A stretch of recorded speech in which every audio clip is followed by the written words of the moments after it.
Well, I would say two things. First was the project manager, which is the Danish Board of Technology, which is well known for participatory practices in technology assessment. So the opportunity to collaborate with DBT was one of the things that was attractive to me. But also that it was on an urgent issue and a global issue, and the fact of it being global was different from most, well, actually all deliberations so far as I know that have been done to date. So it was both the project manager as well as the global nature of the deliberation.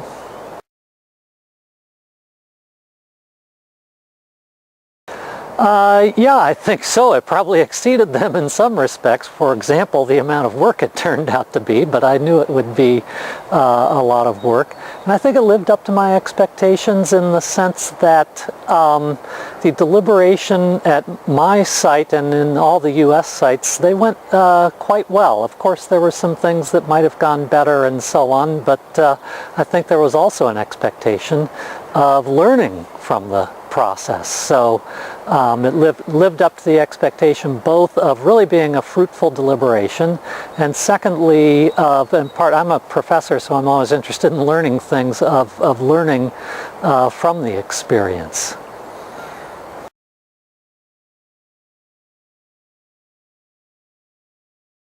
Well, now that's a good question. I think it contributes in a very diverse set of ways, and in ways that are not all that easy to measure. So it contributes in the sense that people get together and discover that they can talk to one another. To give you the concrete example, in the United States, the deliberation took place in September. Well, it took place in September everywhere, but that was after the month in which we had had so-called town halls in the United States on healthcare reform, which is a highly controversial issue. And I could sense from the participants when they came that they were a little bit nervous because they were wondering if it would be the same sort of shouting match and inability to really connect with people who might think differently from you. I could see that they were nervous about that.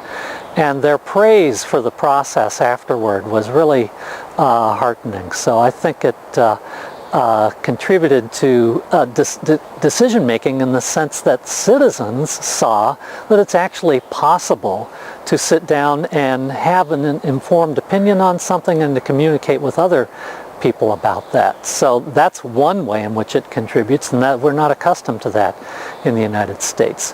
It can potentially, I think, contribute to decisions that policymakers actually make. We did talk with the White House in the United States, the Office of Science and Technology Policy, and some other offices. Now, they mostly just heard what we had to say and were interested, and I don't think it changed anything about their positions, although I think in part it was because what they heard from the citizens was largely aligned with the position they already had in this particular case. It would be interesting if it was a little bit different what the reaction would be. So, but I think that's something that has to develop more in the United States, is for policymakers to actually expect to hear from citizens in this particular way. They expect to hear from letters and individually and from lobbying groups and that sort of thing. But the notion of citizens actually sitting down, being informed, talking with one another, and then expressing their views, that's new to policymakers in the country. I think it will get more traction than it has now, but that's going to be a process.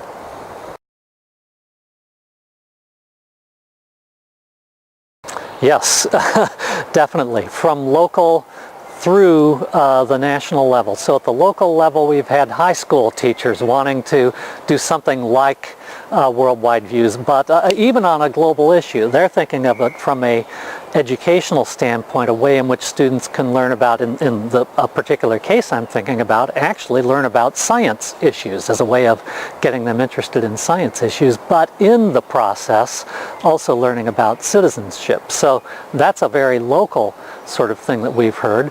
When we interviewed some of the White House officials that we had briefed in November, 3 or 4 months later, after COP15 was done, the reaction from one of them was, yeah, we were pleasantly surprised to hear what the citizens have to say, and we wish you would, first of all, we think this information is still relevant. We hope you'll take it to Cancun, the next COP meeting, but also take it to Capitol Hill, which is where the Congress is, because of course their perspective is they want to get an energy bill through the Congress. Now again, as I said earlier, that in part is because in this particular case, what the citizens were saying was pretty consistent with what the administration thinks.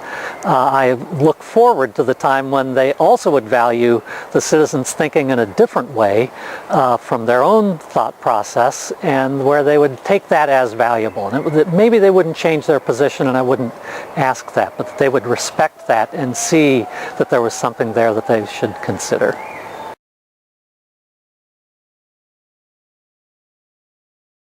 Well, I have two different perspectives at the same time. So I think for the next Worldwide Views, or the next couple of Worldwide Views, I would like to see topics that build on the knowledge and the networks we've already put together, because it takes a lot of time to get in contact with people who are interested in climate change and to learn how policy is made about that. So issues that have to do with environment, I think, are ones that we should stick with for a while at least. But I would not like, on a longer term basis, to be limited to only environmental issues. I think there are all sorts of important technology issues affecting global society, and that ideally over the longer term Worldwide Views would be able to take on anything ranging from global transportation to financial instruments across the board. I don't think we're there right now, so I have kind of inconsistent views on it, or at least a short-term and a long-term view.